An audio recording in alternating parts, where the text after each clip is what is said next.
guys, this video goes with the postcard I'm sending you that's about how they calculate the value of stock indexes like the Dow 30 Industrials or the S&P 500 or the Russell 2000 or whatever.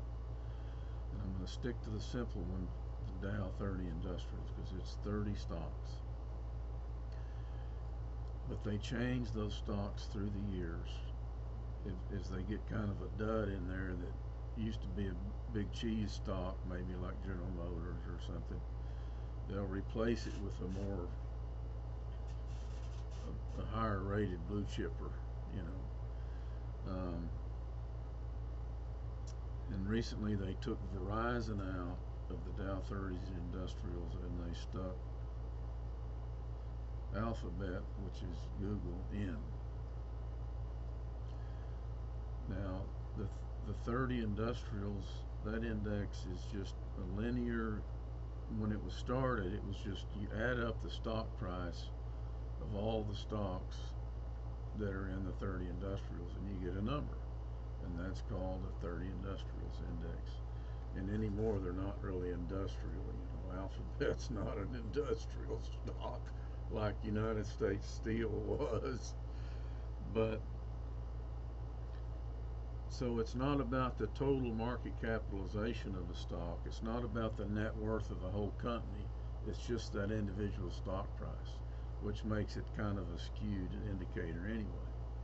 But the original 30 Industrials were just the linear addition of each stock price, and you got a number.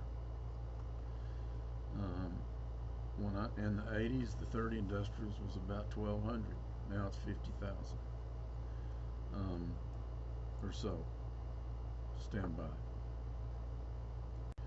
Try not to get bogged down in that and try to focus on this, because if you're going to manage all or some of your own money, this is important to know the terminology.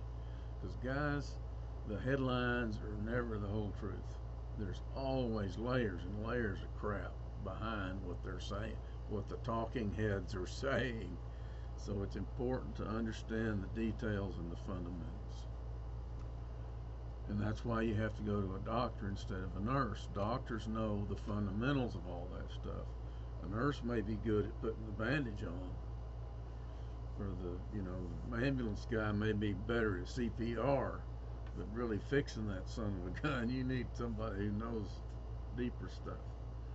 All right, stand by. Guys, I'm trying to teach you to think, to push your brain to think.